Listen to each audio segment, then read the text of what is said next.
గౌరవ గ్రామ పంచాయతీ సెక్రటరీ గారికి నమస్కారం. ఒక 2 విషయాలు మీ దృష్టికి తీసుకురావాల్సిన అవసరం ఉంది.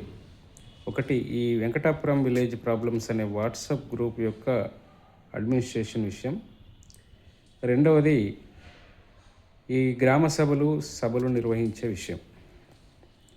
మొదటగా ఈ 2025 సంవత్సరం డిసెంబర్ 12 తారీఖు 144 సెక్షన్ ఎలక్షన్ కారణంగా మనం అది అమల్లోకి వచ్చింది. తదనంతరం భావ ప్రకటన స్వేచ్ఛ ప్రకారం గ్రామస్తులు ఆ గ్రూప్లో కొన్ని అంశాలను డిస్కస్ చేస్తుంటే ఆ గ్రూప్ యొక్క అడ్మిన్లను మార్చేసి, మీరు అడ్మిన్గా ఉన్నారు, ఇంకొక రావు గారు అడ్మిన్గా ఉన్నారు, సంతోషం. అది ఎవరు నిర్ణయం చేశారు అనేది దట్ ఈజ్ మీరు ఉన్నారు కాబట్టి అది కొంచెం కంట్రోల్ చేయాలి, మంచి డిసిషన్ తీసుకున్నారు, సంతోషం. కాకపోతే అక్కడ సేమ్ టైం ఎలక్షన్ అయిపోయింది, వార్డ్ నంబర్లు గెలిచారు, సర్పంచులు గెలిచారు.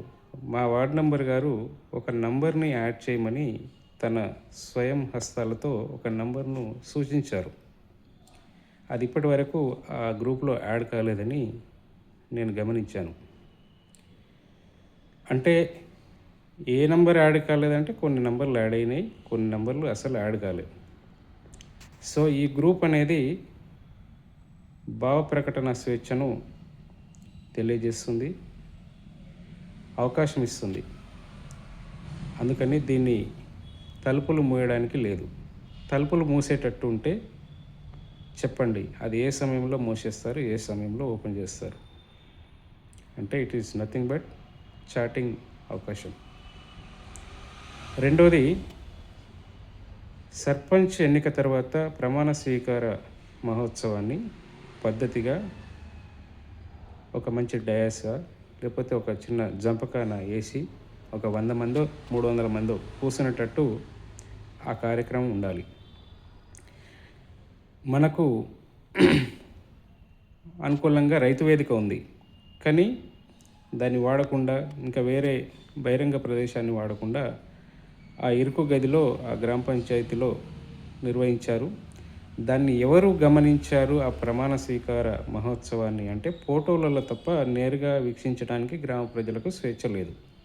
బయట కుర్చీలేసి శాంద్రేసినంత మాత్రాన అది ప్రజా స్వేచ్ఛను, ప్రజా అవకాశాలను కొంచెం తగ్గించినట్టు అయింది. సో ఇక నుండి కూడా గ్రామ సభ అనేది 10 మంది వస్తారా, గతంలో 100% అది కంట్రోల్గానే జరిగింది. అది ఇరుకెరుకు ప్రదేశాల్లో జరపడం, ఒకరు కూర్చుంటే ఒకరు నిలబడడం, కొత్తుకొని కూర్చోవడం, ఇది కాదు.